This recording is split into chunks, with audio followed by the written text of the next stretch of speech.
MTA International, reaching the corners of the earth.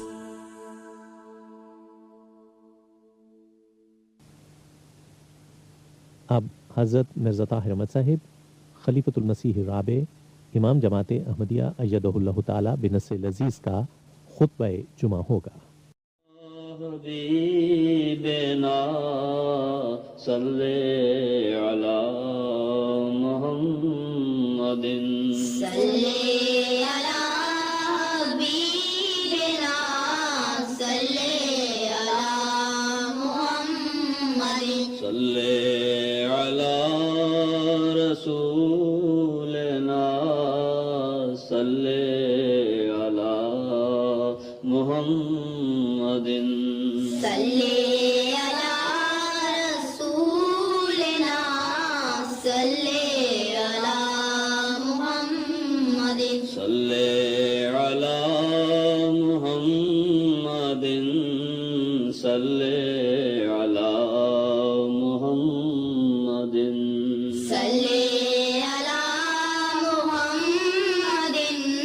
صلی علی محمد صلی علی محمد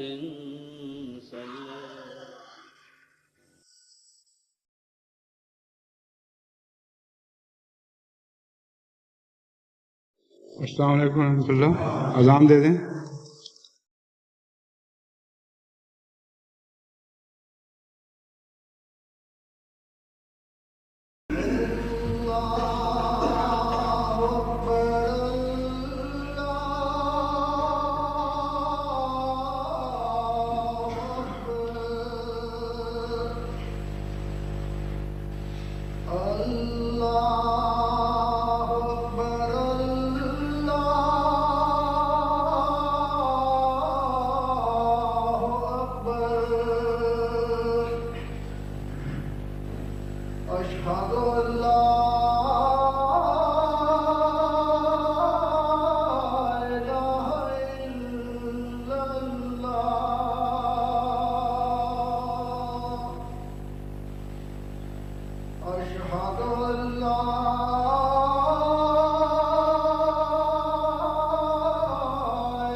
اشہد ان لا الہ الا اللہ وحدہ لا شریک لہ واشہد ان محمدا عبدہ ورسولہ اما بعد فاعوذ باللہ من الشیطان الرجیم بسم اللہ الرحمن الرحیم الحمد للہ رب العالمین الرحمن الرحیم مالک یوم الدین ایاک نعبد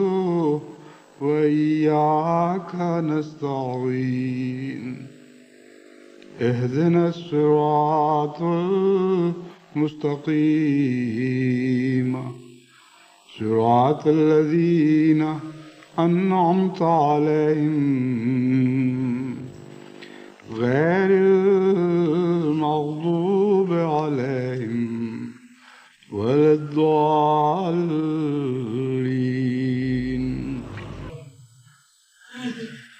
یا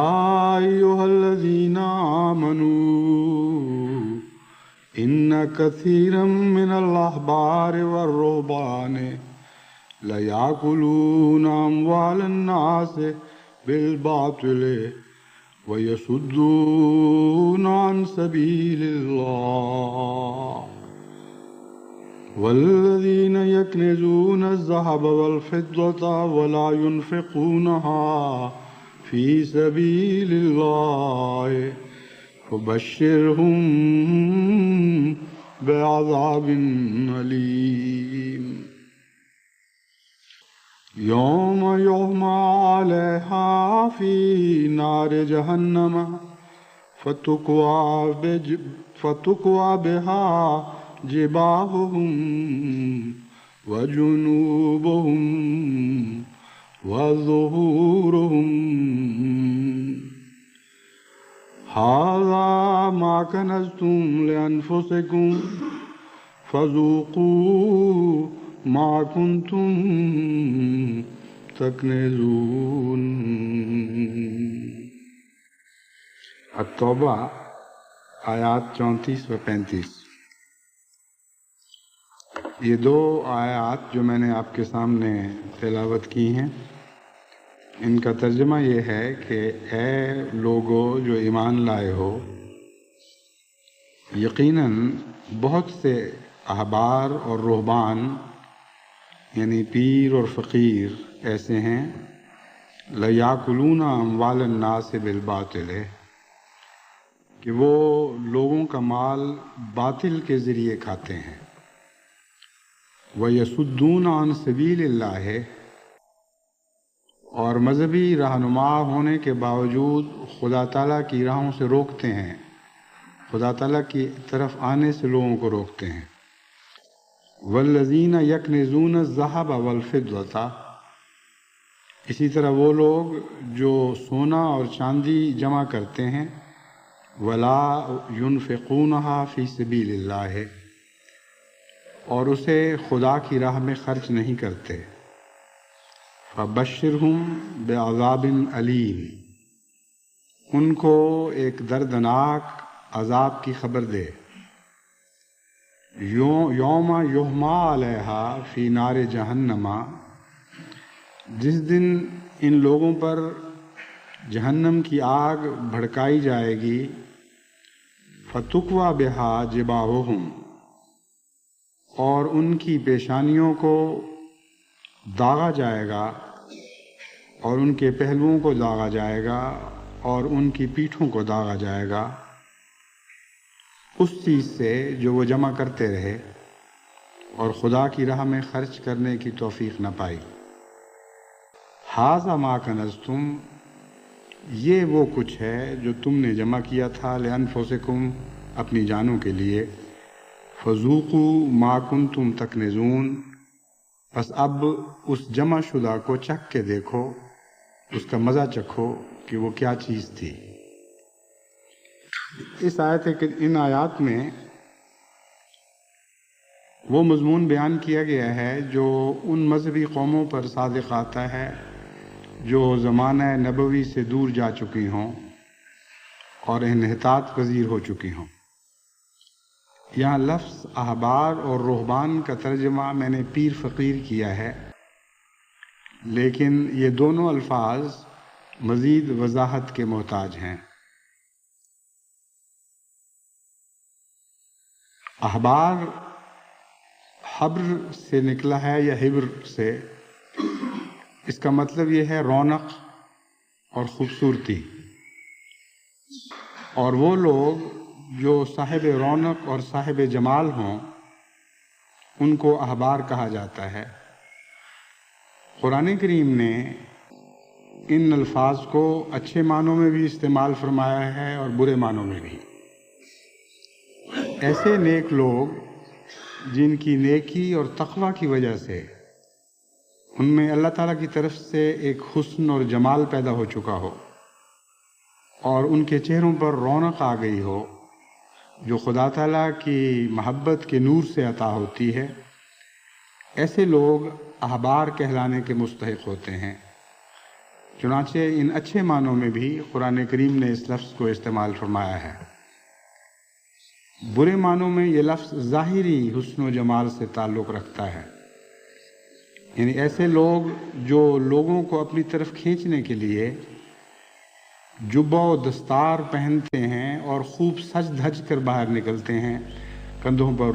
رومال ڈالتے ہیں، رنگین کپڑے پہنتے ہیں، اور غرض صرف یہ ہوتی ہے کہ دیکھنے والے سمجھیں کہ یہ بہت ہی کوئی خدا کے عظیم بندے ہیں جن کی رونق اور جن کا جمال ان کی نیکی کی علامت ہے۔ ایسے لوگ بگڑے ہوئے زمانوں کی پیداوار ہوا کرتے ہیں، اور یہاں اس آیت کریمہ میں اسی زمانے کے احبار کا ذکر ہے جو تقوی کے حسن سے تو عاری ہوں لیکن اپنی ظاہری زیبائش کے ذریعے اپنے آپ کو خوبصورت کر کے دکھاتے ہوں تاکہ لوگ دھوکے میں مبتلا ہوں اور ان کو خدا کے بہت ہی عظیم الشان بندے تصور کرنے لگیں۔ اس کے برعکس دوسرا لفظ جو قرآن کریم نے استعمال فرمایا ہے وہ رہبان ہے۔ یہ بھی مذہبی رہنماؤں کے متعلق استعمال ہوتا ہے، لیکن معنوں میں بالکل دوسرے کنارے پر کھڑا ہے۔ احبار ایسے اشخاص کو کہا جاتا ہے جو بن ٹھن کر اور بہت ہی خوب تیار ہو کر، اس نیت سے تیار ہو کر کہ لوگ ان کی طرف مائل ہوں، دنیا کے سامنے نکلیں۔ اور رہبان ان کو کہتے ہیں جن کے چہرے پر خوف ہو، جو غم زدہ اور فکروں میں مبتلا دکھائی دیں اور خوف زدہ ہوں۔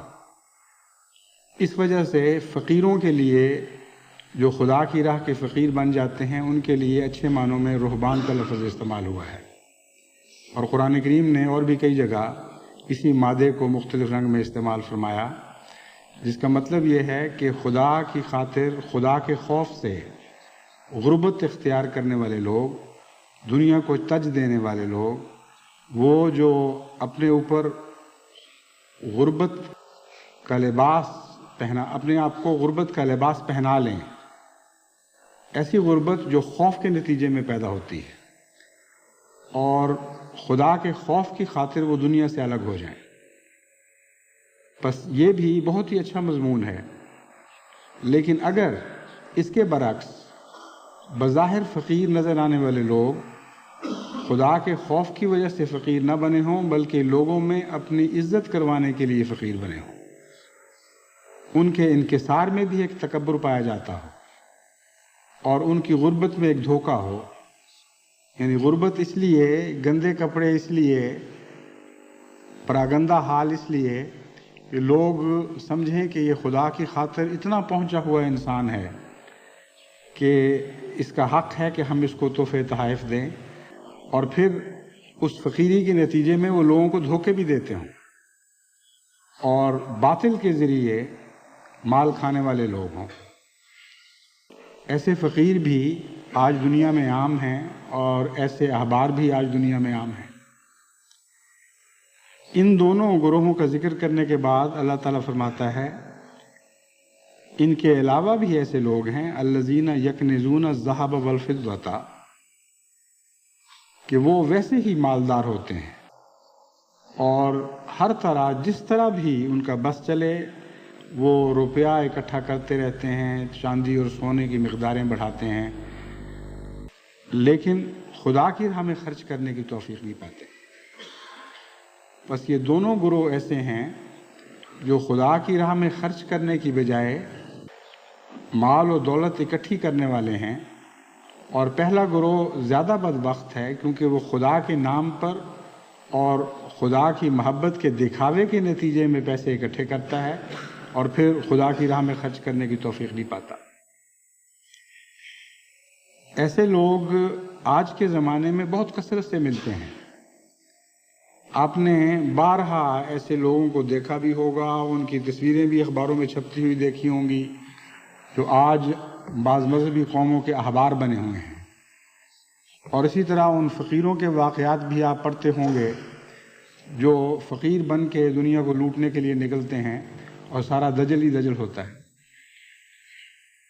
اس کے بالکل برعکس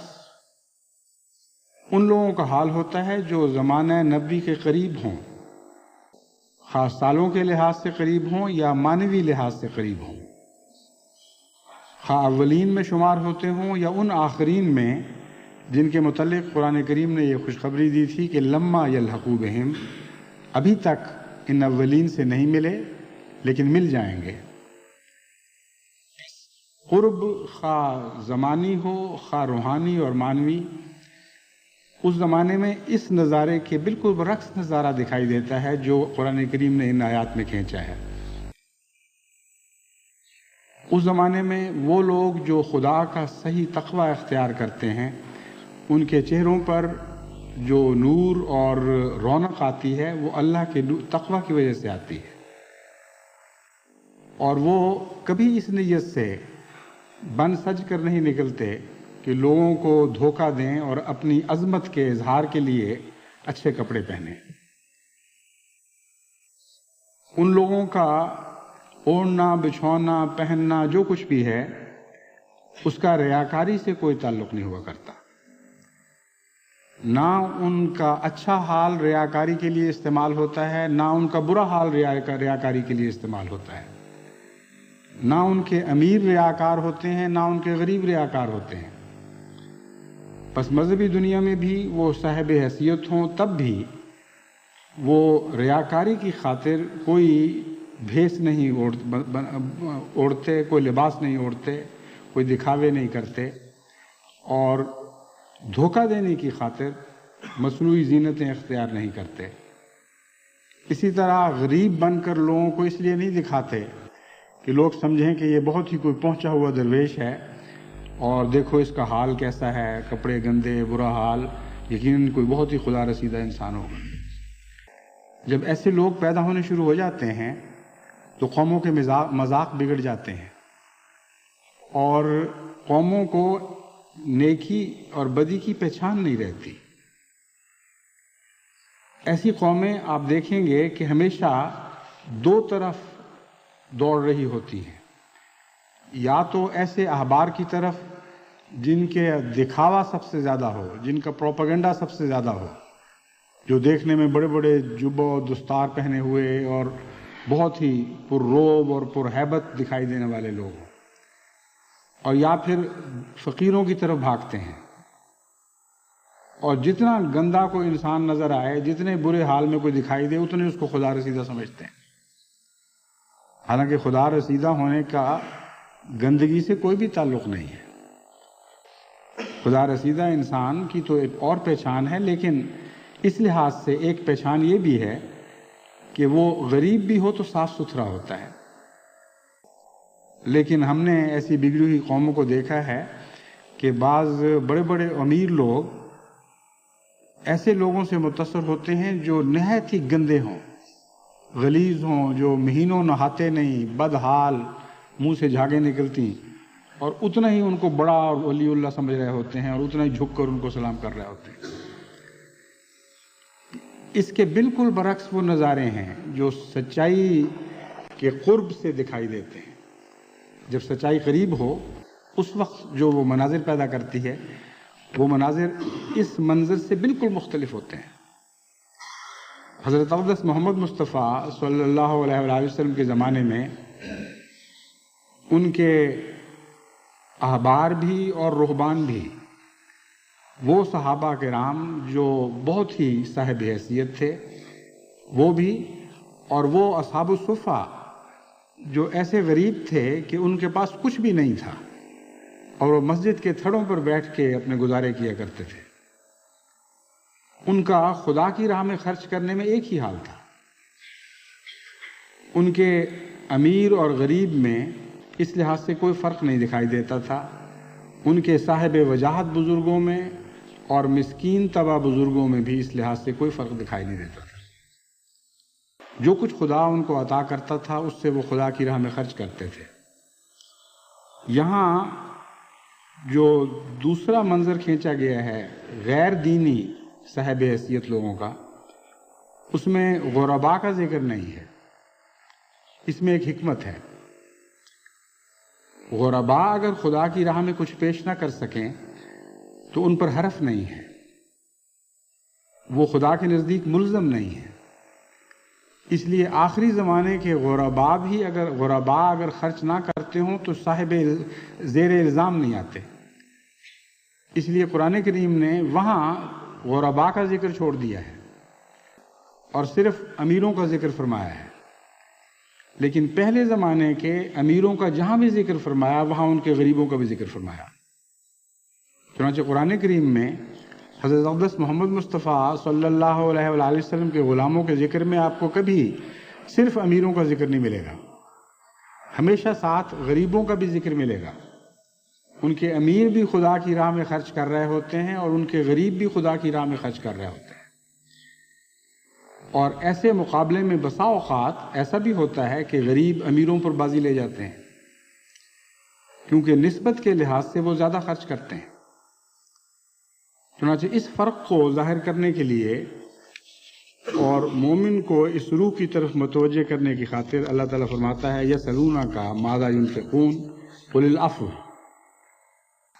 اے محمد صلی اللہ علیہ وسلم، تجھ سے لوگ پوچھتے ہیں کہ وہ کیا خرچ کریں تیری راہ میں، ان کو جو جواب دے کہ عفو۔ اس لفظ عفو نے بہت ہی عظیم الشان رہنمائی فرما دی ہے، یعنی یہ رہنمائی کہ جو امیر ہیں ان کے پاس اپنی ضرورتوں سے زیادہ جو بچ رہتا ہے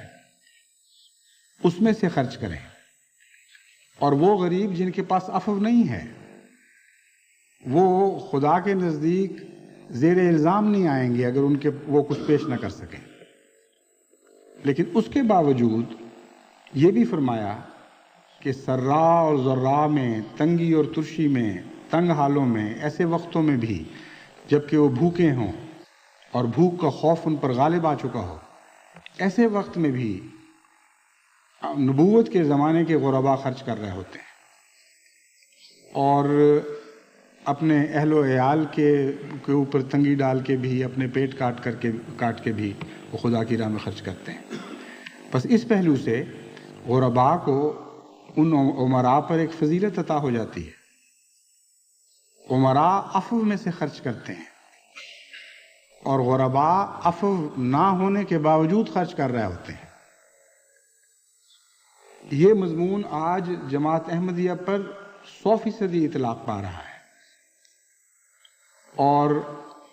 تمام دنیا کی جماعتوں پر آپ نظر ڈال کر دیکھیں تو آپ حیران ہوں گے کہ کس طرح جماعت احمدیہ کے غرباء قربانی میں کسی پہلو سے بھی امراء سے پیچھے نہیں ہے، بلکہ اگر کوئی فضیلت ہے تو اکثر صورتوں میں غرباء کو ہے۔ ہر صورت میں نہیں کہا جا سکتا کیونکہ میں جانتا ہوں بعض امراء بھی ایسے ہیں جو اللہ تعالیٰ کے فضل سے اس طرح خدا کی راہ میں خرچ کرتے ہیں جیسے وہ اپنے مال کو ہلاک کرنا چاہتے ہیں، اپنی تجارتوں میں سے اتنا روپیہ نکالتے ہیں کہ کوئی دنیا دار تاجر اس کے تصور سے بھی کانپ اٹھے۔ اس لیے ہرگز یہ نہیں کہا جا سکتا کہ آج جماعت احمدیہ کے سب امراء پر سب غرباء سبقت لے گئے یا